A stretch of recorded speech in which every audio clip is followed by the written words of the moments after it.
Well, thank you very much. And so today I'm going to effectively continue, I think, on from the first half of Maxim's talk. It's funny that so I hadn't realized how close a lot of what we were talking about would be. So I'm going to be talking about a model in quantum mechanics, which is very difficult to understand, the superparticle. It's sufficiently difficult to understand that I don't understand it particularly well, but I've been attacking it in a way as a laboratory for thinking about new ideas in the BV formalism. So I want to tell you a little about what I've done. This is joint work with a former student of mine, Sean Poherence. So I'm going to start by going over the BV theory for the relativistic particle. So I'm going to focus on first order actions. Just the same way that an ODE of degree k can be converted into a system of first order ODEs, likewise in practice, many of our actions in field theory are second order but can be converted into first order actions. Once you've done that, many aspects of the theory become clearer. So when you do this with the relativistic particle,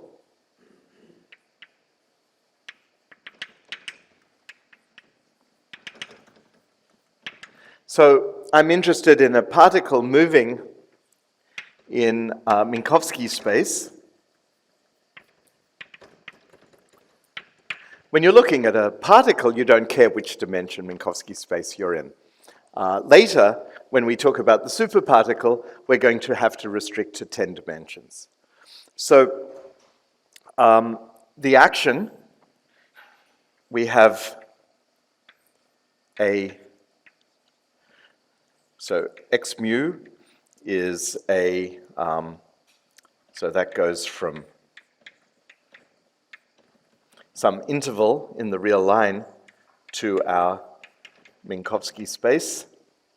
And so this interval is called the world line, and its generalization later in physics is the world sheet.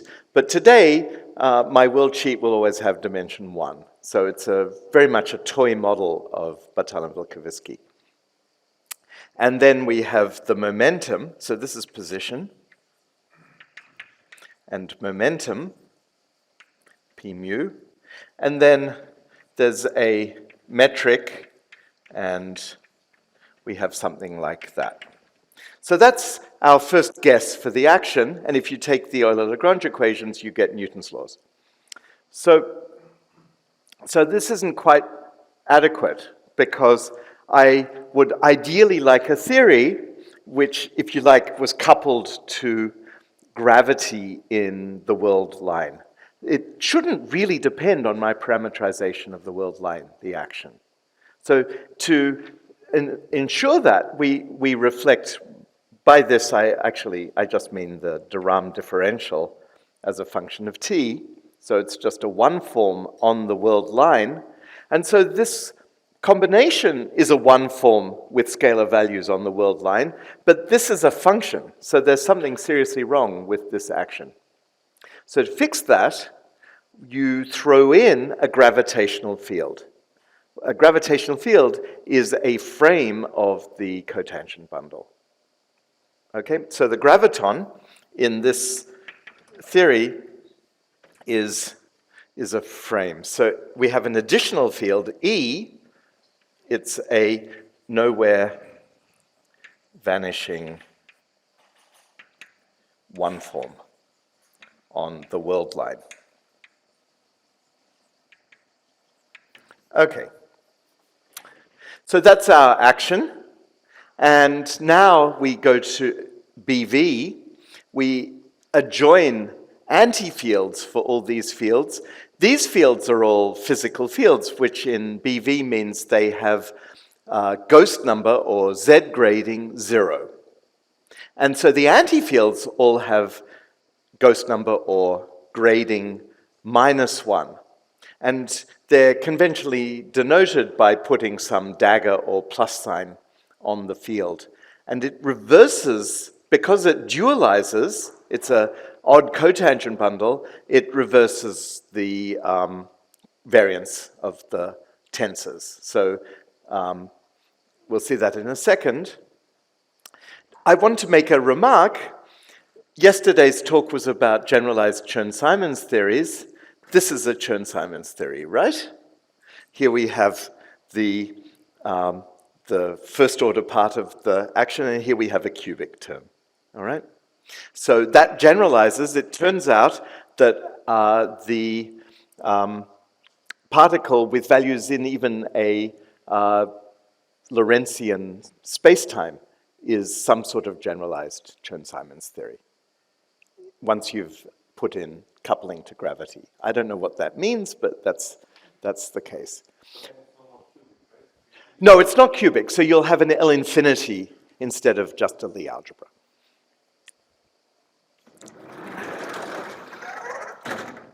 So,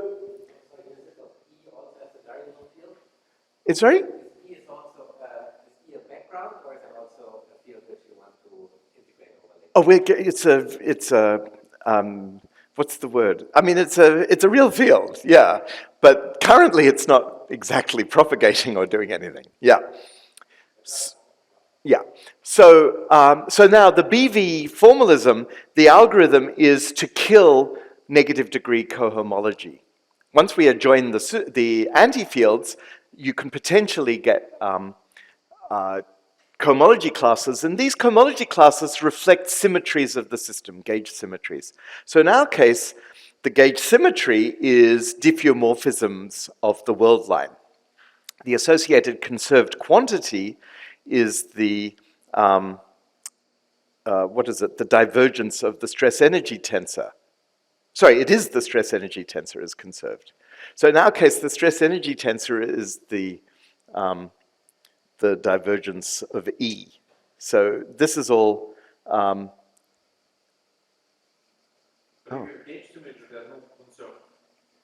Well, there are just for diffeomorphism of the world line. So what that means is we should adjoin a ghost, and this ghost will be, well, one way to express it. There are different formalisms for this BV, different solutions, but you can adjoin a ghost, and what that means is it has ghost number or Z degree 1, all right? And it's a scalar, so it has its own anti-field, and what we do is the differential in BV is conventionally called S, and the differential of this field. This is a one form on the world line, and it has ghost number -2. And its differential is this cohomology class, which we don't like.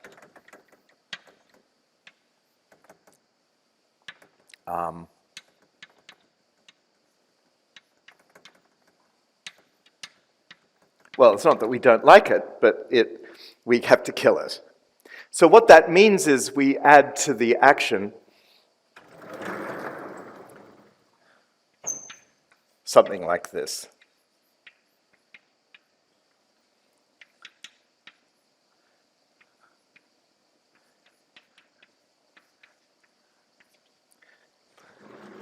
And if you'll forgive me, this is still a Chern-Simons theory. This is, okay. So this is an example of an AKSZ model of the kind that we had yesterday. And now the second ingredient of, okay, so you can actually prove the cohomology associated to this BV theory really does.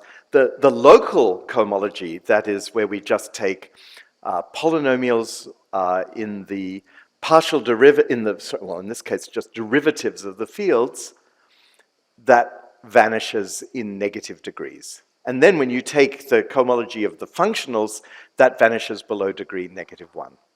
So the local BV cohomology, so this acts on functions on the jet space of fields. This vanishes in degree less than 0. The BV cohomology on functionals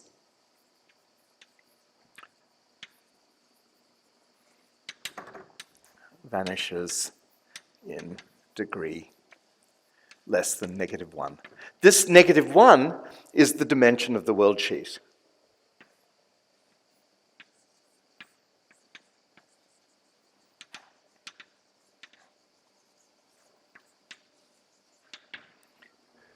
So if I can remark, it's interesting to classify theories into those for which an analog of this holds and those for which it doesn't.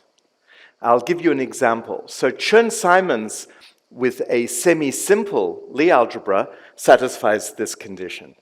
But Chern-Simons with a non-trivial center in the Lie algebra does not satisfy this condition, okay? So I think that somehow has something to do with physics somewhere, but not being a physicist, I'm not entirely sure what. Nevertheless, it's something that mathematicians can attack. So I want to talk about a particle, a modification of this particle, which is unfortunately not AKSZ, called the superparticle. Oh, sorry, I first have to tell you about the Lagrangian here.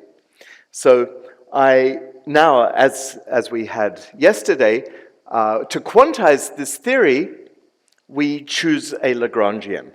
And in this case, the Lagrangian is as follows. So you're going to, for each Darboux pair of coordinates, coordinate and its canonical pair, you set one of them to 0. That's the, or to some value. So what we'll do is we set x plus to p plus and c plus all to 0 and e to 1. So we'll, or if you prefer, dt. Because it's a frame. And so we're choosing a proper time for the world line, and E plus becomes a somehow dynamical field of ghost number -1. And the resulting action is, you can see, p mu dx mu minus 1/2 eta mu nu p nu plus c plus de. No, c de plus. So this is just a standard fermionic action, this part. So this is a free theory, and okay, you can now quantize it. So let's see what we have to do if we want to study this thing called the superparticle. So I should say that all these theories that I'm talking about today are one-dimensional toy versions of different types of string theory. And that's really, I believe, where the motivation for studying these models originally came from. So the particle that I was talking about before, that corresponds just to the bosonic string. And then there's various super versions of this. One is so-called spinning particle. I won't talk about that today. And there you have supergravity in the world line.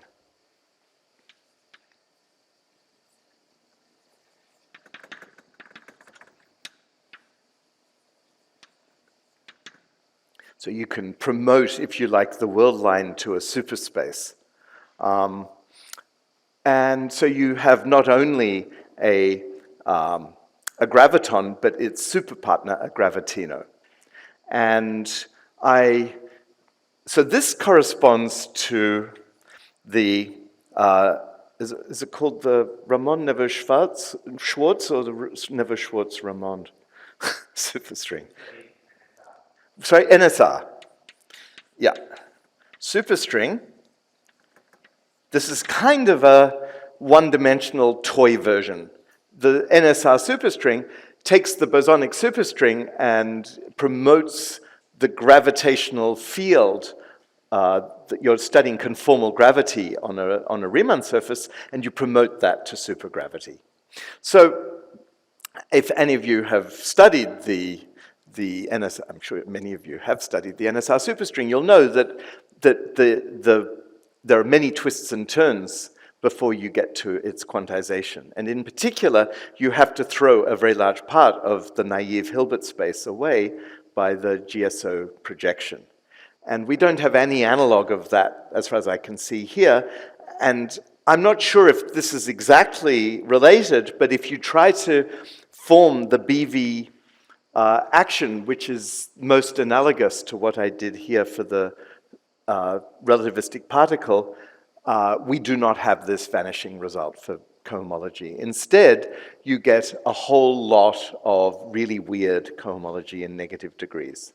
And I don't see that that has any real geometric significance. So in some sense, this model, it's a toy model that fails.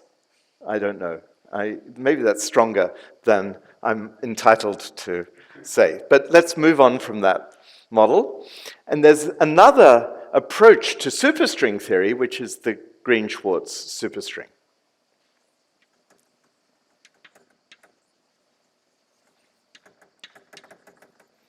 So this is an absolutely gorgeous model in which you take superspace in 10 dimensions.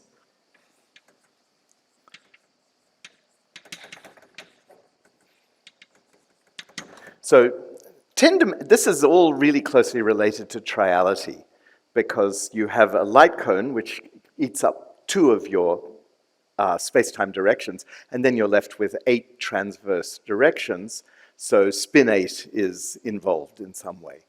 So when spin 8's involved, we have the left and right-handed spinners, which by triality are really almost indistinguishable from the vector representation of spin 8. So we have these 3 8-dimensional real representations.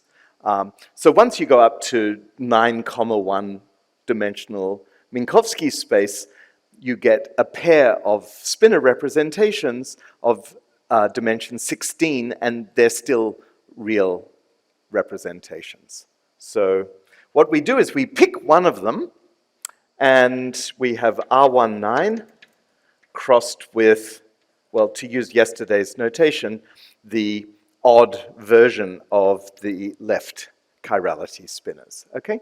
So this is 10-dimensional, and this is 16-dimensional. So that's our underlying superspace that we're mapping to. So the Green-Schwarz superstring is simply a theory of harmonic maps to this, as a mathematician would put it, or as a physicist would say, it's a Landau-Ginzburg or sigma model. However, it has a topological term. So the topological term reflects a gerbe over this space. Somehow, superspace in 10 dimensions comes with a gerbe, and it's somehow a part and parcel of that object. And it has a closed 3 form of curvature. So usually we just think about that 3 form. And what is that 3 form? Well, I need 3 indices on this guy, and guess what? It's the gamma matrices. So we turn the gamma matrices into a closed 3 form.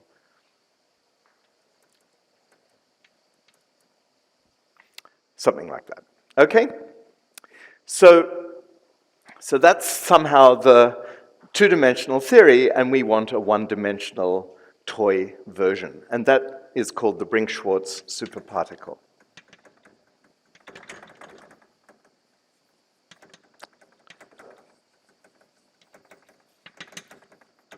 And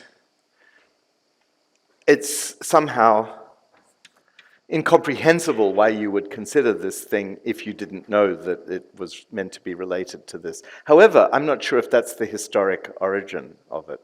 Was this, does anybody know, was this introduced earlier than this, or?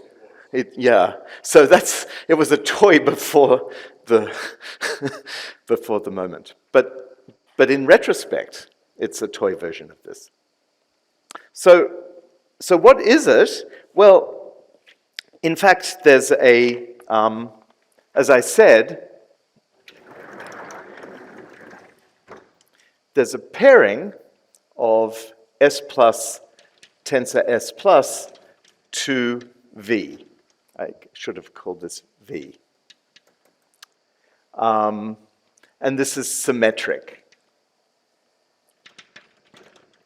And I don't know. If you try to look up a book on supergravity to find this pairing, what you'll find is the book explains the situation in every single dimension, and it's really hard to extract what you need about 10 dimensions from that. So I found it easier just to write it out by explicit formulas. So it's got something to do with octonions, but I'm not entirely sure what. So I'll call that T mu, theta 1, theta 2. So if these are left-handed spinners, I'll get a vector. Okay? So what we do is we introduce a new fermionic field which represents the coordinates for the map from our world line to this part of this factor of the superspace, theta, and the action will be p mu dx mu plus, or maybe a minor, I don't know, t mu theta d theta minus 1/2 eta mu nu p mu p nu. Okay, so that's our first shot. So what's going on here? These two terms are representing our sigma model mapping to here. It turns out that the kinetic term for the spinner drops out when you shift down to one dimension from two dimensions, but you're left with the topological term, a sort of WZW term, and that produces this term. And that's meant in the theory of the superparticle. So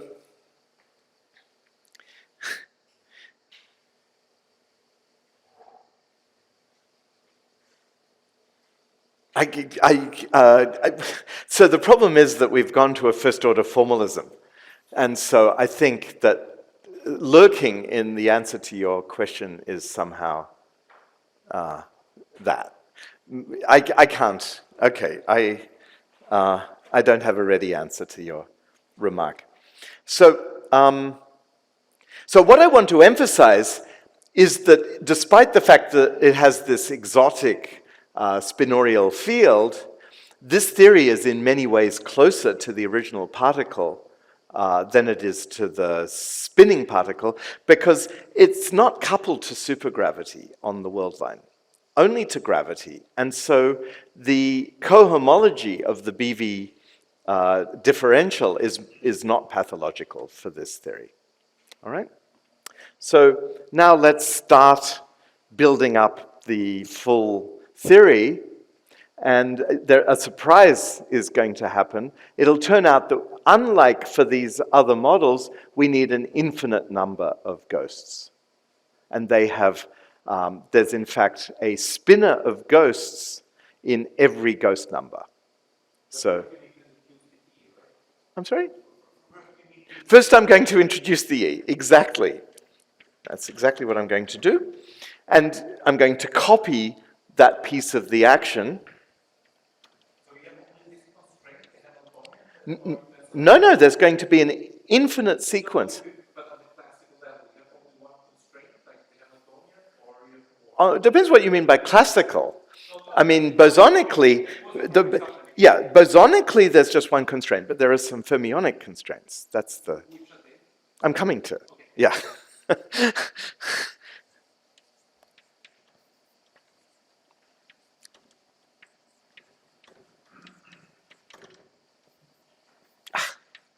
Oh, wait.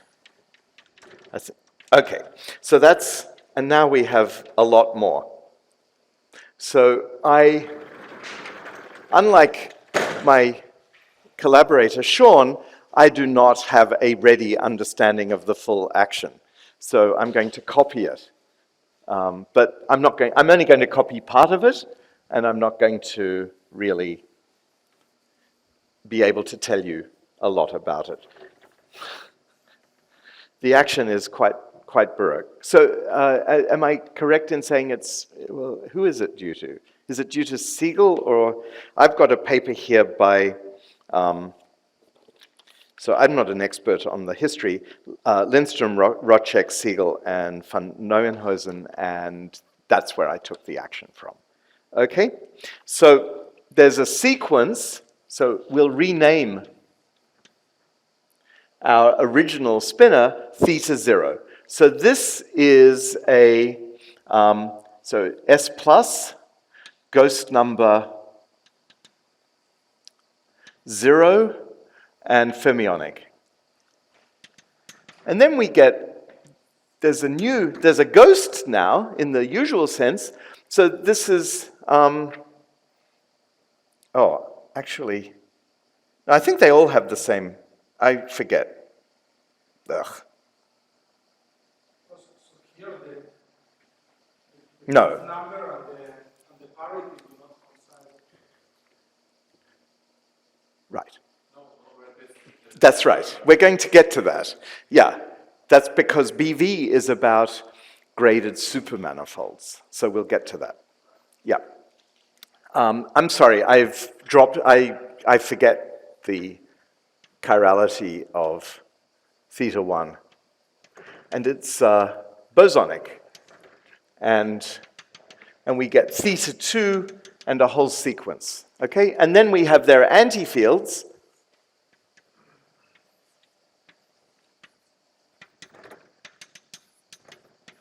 And these, so this one is bosonic and ghost number -1. And it actually forms a nice pattern, but not as nice as you would wish in practice. So I'll just write a little bit of the action, the full action. There's more that you need to include. So one piece is x plus mu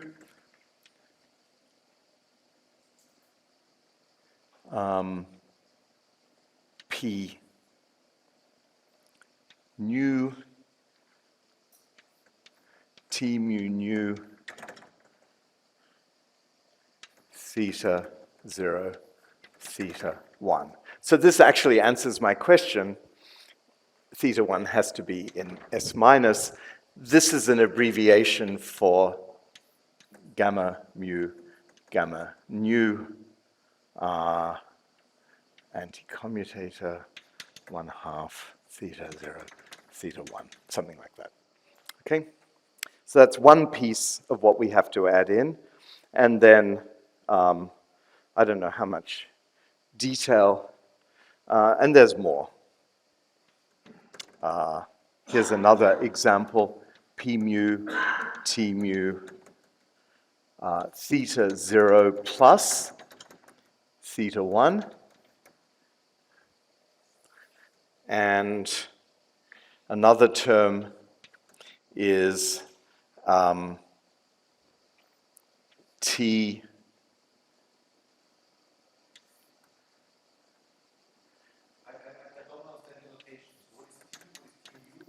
So T is a pairing between theta plus, S plus and S minus. And then T mu is obtained from that by inserting gamma Clifford multiplication. Yeah. Theta 0, and I mean, there's a lot more terms. Maybe I should give the main list of terms, which is,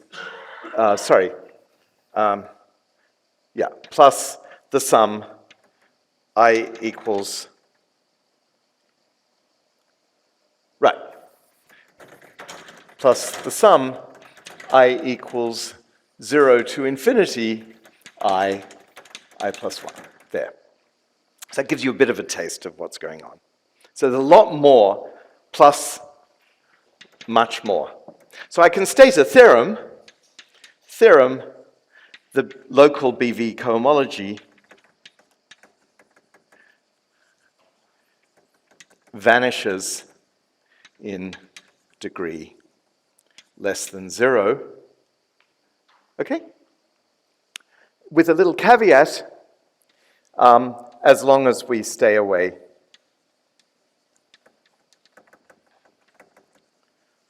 from p equals 0.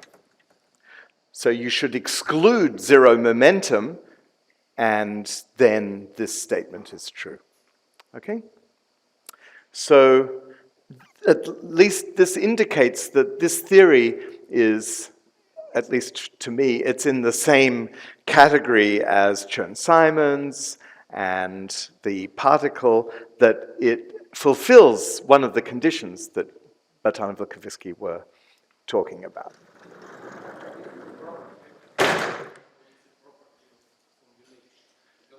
Hmm?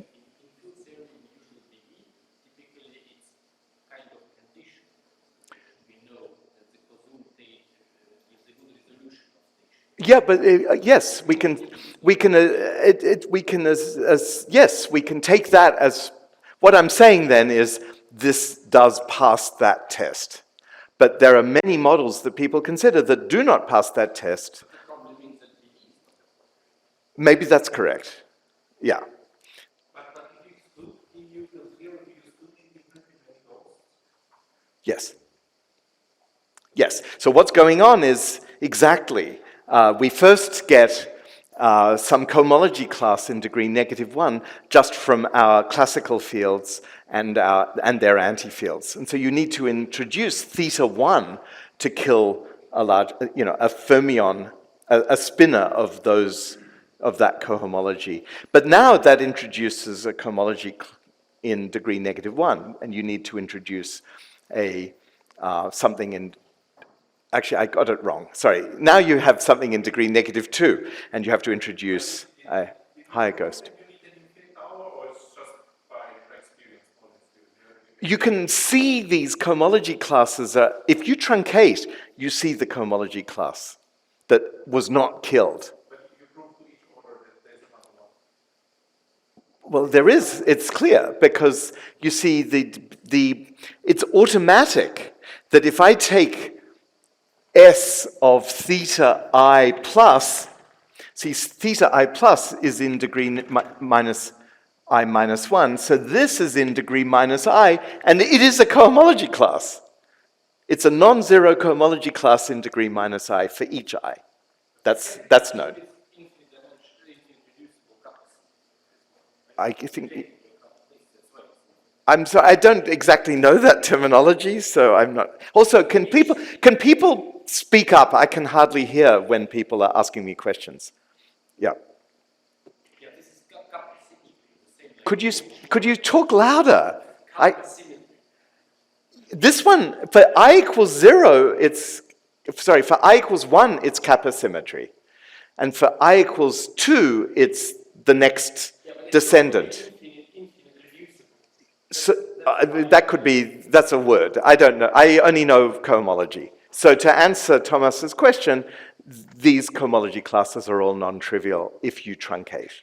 Yep.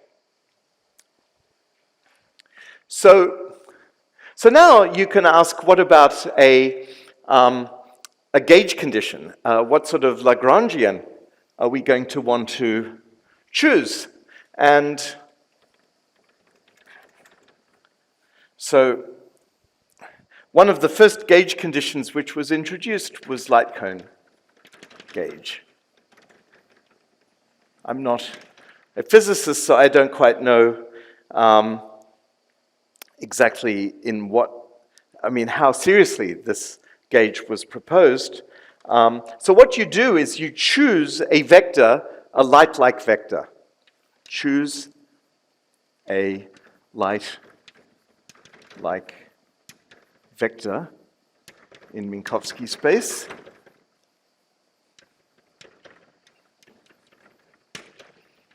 V, let's say. Now the thing about light-like vectors is Clifford multiplication by a light-like vector is a differential on spinors.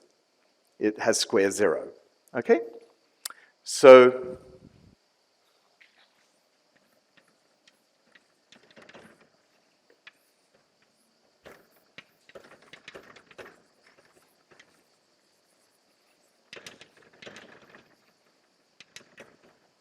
it has a chance of being a constraint for the system.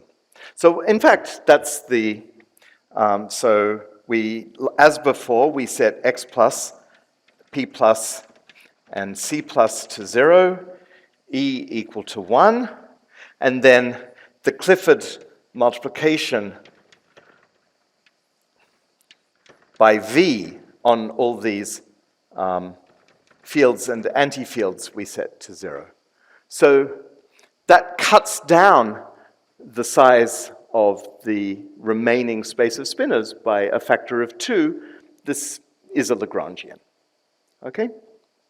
In the odd setting, odd symplectic setting, because these are, it's odd. No, it's an even symplectic, but they're odd coordinates, okay? So there's a clear problem with this action. It's it violates the Poincare symmetry, or the spin Poincare symmetry. So I don't think that's a huge problem, personally, although there's a very large literature looking for covariant Lagrangians. The reason is that we can restore Lorentzian symmetry and spin and Poincare symmetry using a BRS trick. So if you work with the Chevalier-Eilenberg algebra, the Lie algebra cohomology, in the spin group, then you can keep track of, in fact, target not just Poincare, but super Poincare symmetry. So I don't think that's the key problem. The key problem is that this actually breaks down as a gauge condition when P is transverse to V. When P. So here we need to impose that P dot V is non-zero. And that misses a ray in the light cone. So that's a problem with this gauge fixing. I'm sorry? Probably there's a group of problems. That's exactly what the talk's about. Right. So now I start my talk. Before you start the talk, Yes. at which point did we now use it here in 10 dimensions? What would Oh, for the spinners. So it's that exact, the fact that there's a real spinner representation, which is 16, that there are Majorana-Weil spinners. That's very restrictive. okay, because a pairing might exist for other spinners. I don't think it does. It does in 18 dimensions. So if you're willing, yeah. There are also superparticles in 3, 4, and 6 dimensions that work. So they have complex structure, I guess. Yeah. Well, it's Yeah. different, it's just like a different story. Yes. Yeah. Okay, so that's a better answer. Yeah. So in short, they're related to the real associative algebras. But you're saying Yeah. it's like periodic, you could go up by so and so many dimensions and the story repeats. I don't know. Now maybe I'm wrong. There is such a pairing in every 8 dimensions. This is Bott periodicity. But Bott periodicity, the version of Bott periodicity I'm using here is that if you take spin 8, then it's, what is it? That the Clifford algebra is something by something real matrices. But yeah, I'm sorry, maybe I should stop discussing this. Okay.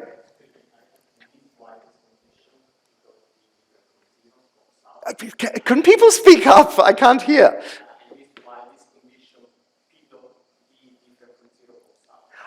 Because when you take the action, you see that it's got all those terms, P mu with a pairing. And so if you want there to be a non-trivial pairing between, so at some point you're going to divide by this scalar in order to see that you have a free theory.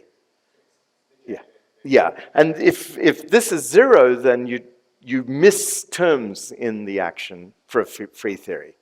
So certain fields will be, all the fermionic fields will be missing their partner, yeah. So what I'm going to do is explain how to cover somehow the gauge condition by a pair of Lagrangians and how to glue them together. So the rest of my talk, I think I'll skip the actual telling you what the other gauge parts of the condition are, because it's just a lot of formulas. But I want to explain to you, how do you glue Lagrangians together in the BV formalism? So let me do So let me do a rush course on the BV formalism. So suppose I have a one-parameter family of Lagrangians.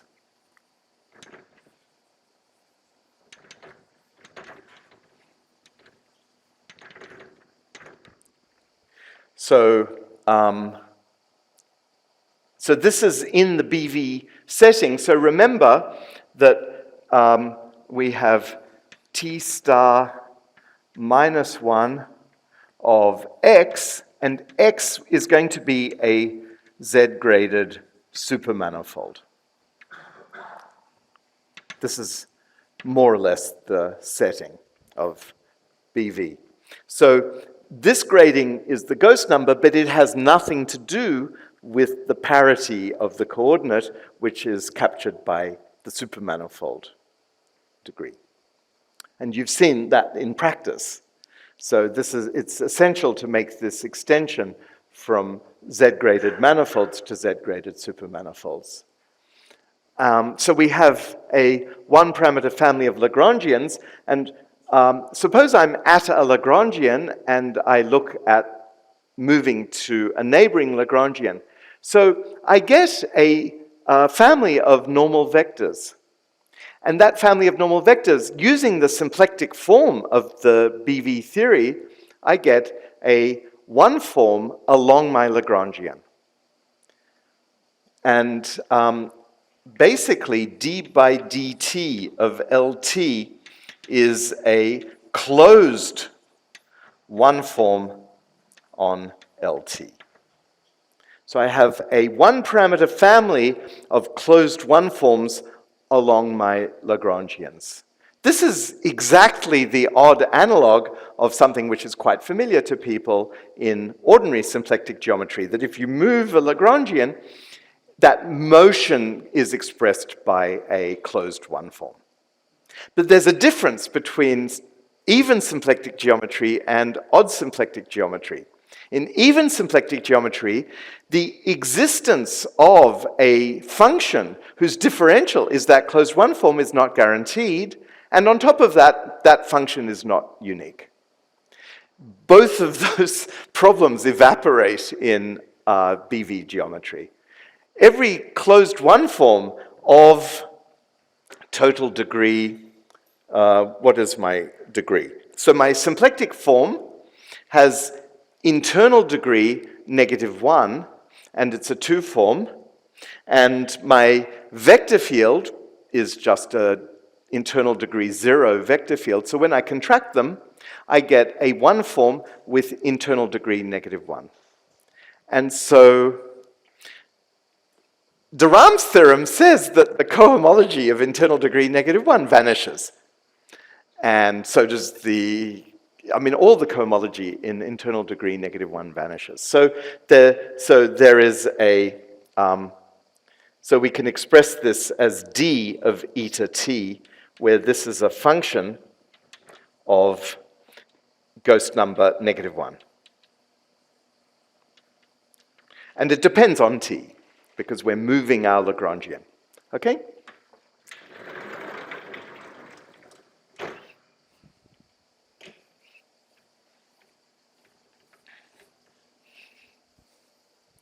So now, there's a jump between what I've been talking about and what I'm going to talk about now. Namely, I was presenting just the classical part of the action, and now we have to do all the work of constructing the quantization of the action, which will be a power series in h bar. So I'm going to leave all that out, and we're considering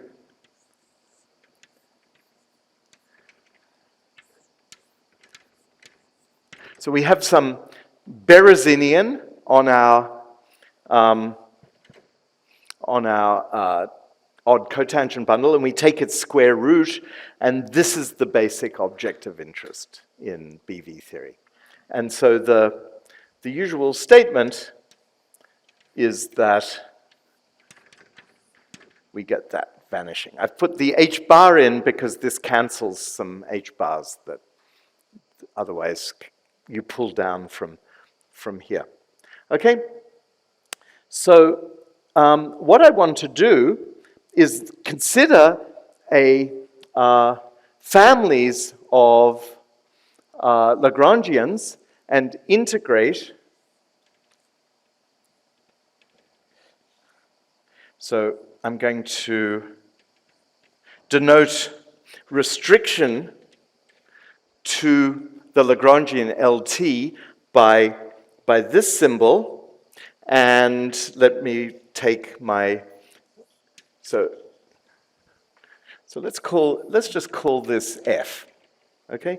It's what's called a half density on our BV supermanifold, and what I want to do is differentiate with respect to T. And the theorem is that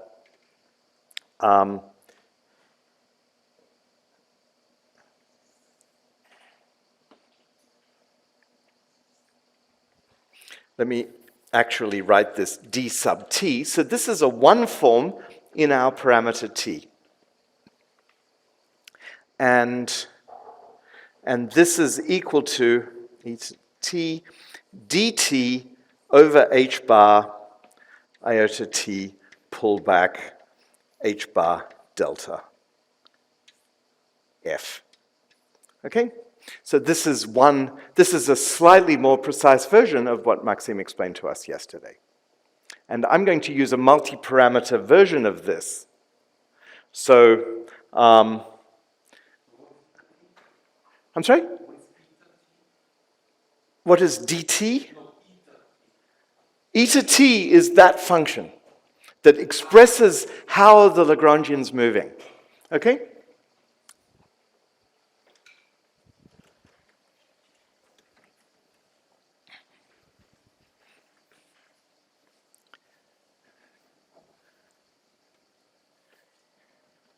So what I'm going to do is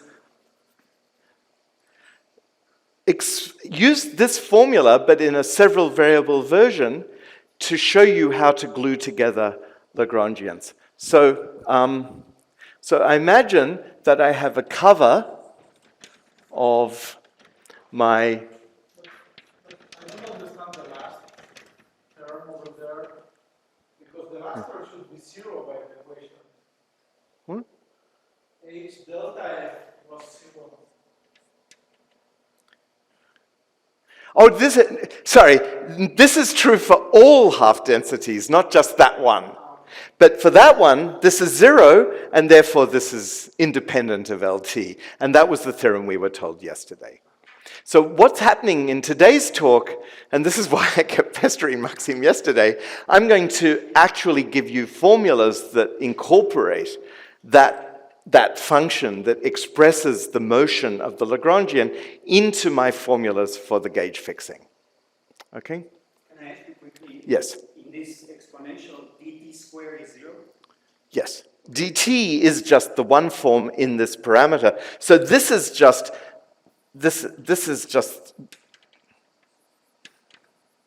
that. Okay?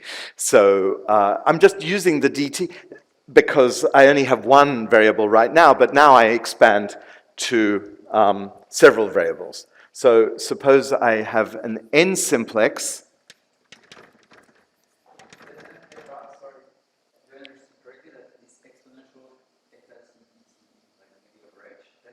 It's 1 plus, precisely. Yes, yeah. So if I have an n simplex now, I have coordinates like so. And now if I have an n simplex of Lagrangians,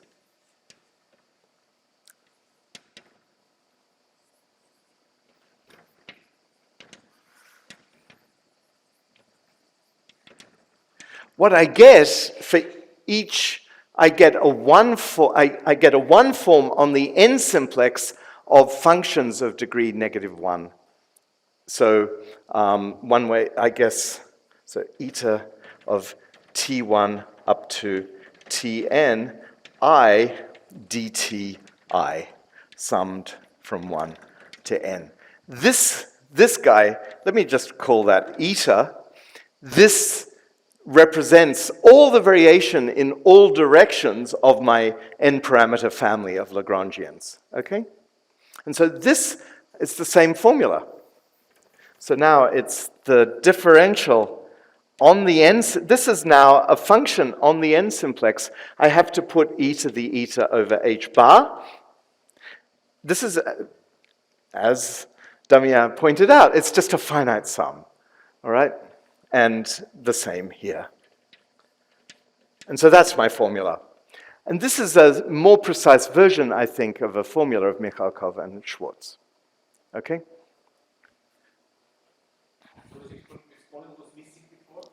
Well, I mean, I didn't need it in the previous because I was taking the differential, and the differential in one dimension only depends on the zero form piece, so you may as well throw away the one form piece. So that's why it wasn't there before. But the generalization to the n simplex case is this. All right? And finally, so now I take a cover of this by some charts. So U alpha. And so I'm going to have some intersections.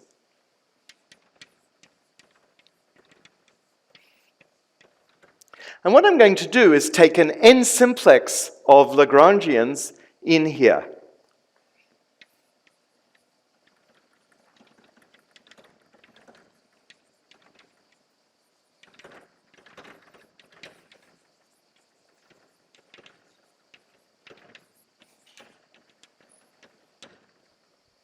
Now, do you see that if I forget one of the indices, alpha I, then I get an inclusion of this into the corresponding, maybe it's easiest to see U alpha 0, U alpha 1 is contained in U alpha 0, let's say. And so I have here L alpha 0, alpha 1, parameterized by a 1 simplex, so it has two ends. And I can just take the Lagrangian at each end, and I'm saying that that's the restriction of the Lagrangian L alpha 0. So at t equals 0, for example, this is the restriction of alpha 0 restricted to, well, intersect u alpha 1 effectively. All right? Alpha 1, because it was already in alpha 0, and I'm cutting it. Okay? So that's what I'm going to call a flexible Lagrangian.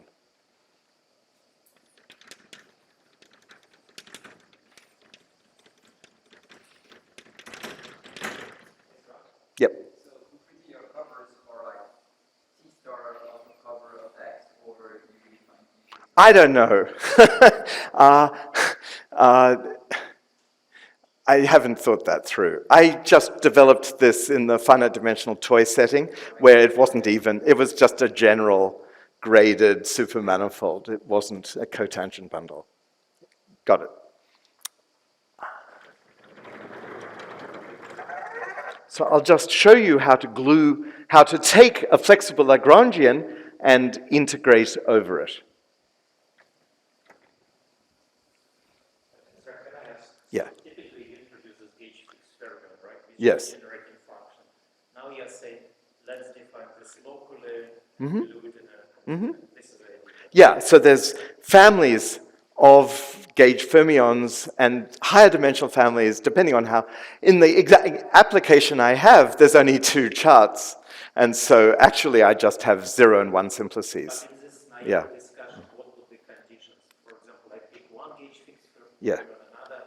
Yeah. What's the conditional intersection? Is it The condition is that if I have family, there are parameters, and if I restrict the parameters to the boundary of a simplex, then I'm just getting the Lagrangian.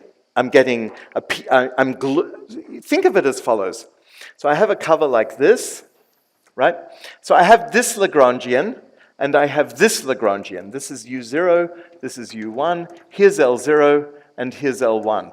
And then there's L01 gluing them together via a 1-parameter family of Lagrangians, right?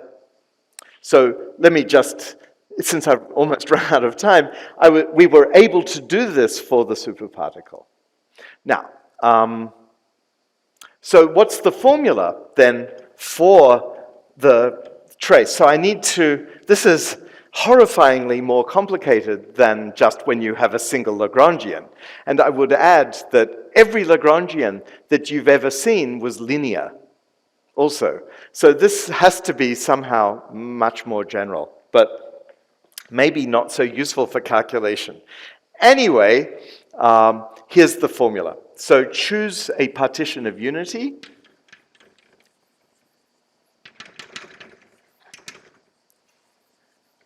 For the cover U alpha. So let's call those functions phi alpha. And then what we do is we sum I goes from 0 to n, 1 over n plus 1, delta commutator phi alpha 0, delta commutator phi alpha I minus 1, phi alpha I, delta commutator phi alpha I plus 1, delta phi alpha n, applied to our section F, and then restrict to Ln. I'll abbreviate. So this is the part of the Lagrangian that's in the n plus 1 fold intersections. So these are parameterized by an n simplex, e to the eta n over h bar. I have a hunch that there's an h bar to the n there, but I haven't checked that.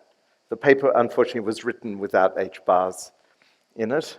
And then we integrate over Ln, and sum n goes, and then integrate over the n simplex.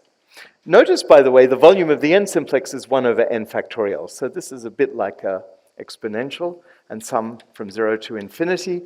And the theorem is that on observables, so if delta vanishes, then this is independent of the data. It's a generalization of Schwarz's theorem that we can shift our flexible Lagrangian, we can change the partition of unity, and the evaluation will be the same. So this is a more general way of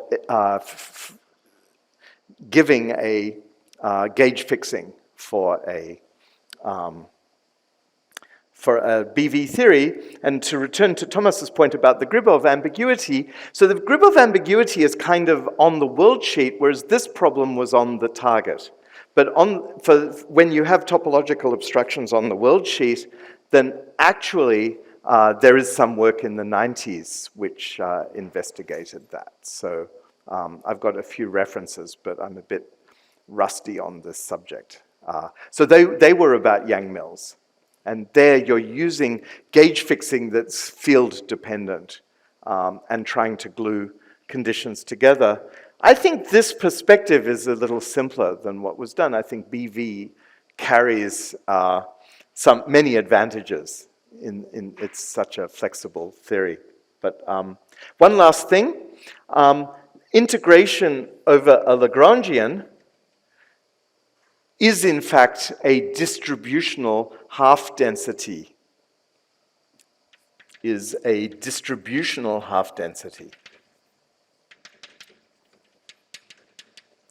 on our BV supermanifold. Because if you think about what is the definition of distribution, it's a linear form on functions, okay? And so we can transport the BV operator delta to distributional sections of the half densities, and then being a Lagrangian is exactly saying that so delta of this is 0. That's exactly the formula that the integral over L of delta of a section is 0, okay? And so what I'm doing is giving you a larger class of distributional half densities satisfying this equation, satisfying the quantum master equation. So from that perspective, the BV formalism is simply to take two solutions of the quantum master equation. It happens usually one of them is a Lagrangian and the other is the action, but that division of labor is not essential to the formalism. So I learned that perspective from Kontsevich. Yeah. Are you saying that this distribution of half densities are kind of infinity sheaf or Cauchy? And what you're doing is you're like giving all the homotopy gluing data to construct like global sections out of like local data. So I'm only telling you about a certain class of sections that are built from Lagrangians. I don't know how much of the cohomology because I should, for those of you who know a bit about half densities, so Krudervedian proved that the half densities on a BV supermanifold form a complex. So what we're doing is investigating, I suppose, the cohomology of that complex, and maybe you could say that I'm doing some sort of check resolution. Yeah. Okay, so let's thank Ezra.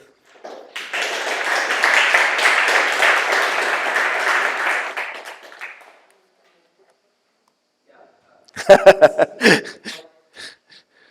you give the cover in the example that you Oh, in my example, yeah, so I was hoping nobody would ask that question because, well, for several reasons, one of which, so it only is a cover of the forward light cone of P. So I don't know anything about the backward light cone. And I've got to copy these from, okay.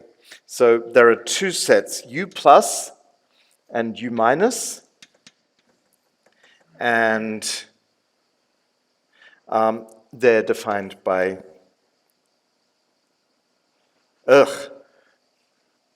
P1 squared plus up to P9 squared is greater than half P0 squared, intersect P0 is greater than 0, intersect, P0 is greater than plus or minus 2p9. So, yeah. Okay, so they're my two sets, and I was able to pull something off. But obviously I have, more to think about. Yeah. So just following on from that, so what would this mean for the gauge and superparticle? How would you use this result? Well, you would have to consider this formula, which only has 3 terms in that case. There's a term for u plus, a term for u minus, and a term for their intersection. And the thing is, it's easy to analyze what the terms for u plus and u minus mean, but it's hard to, I'm a bit unclear about. So the problem is that this Lagrangian, it's moving, isn't it, in the spinor space as we move around in that one parameter family. And so I have to end. Richard is looking at his watch. Yeah. So I see how this would help with the superparticle. It doesn't exactly. It depends what you mean by help. It is a gauge, unlike just the original light cone I wrote down failed. This succeeds. It does produce something with a positive term for the kinetic, positive kinetic term. But I'm not able to give you a nice formula for it.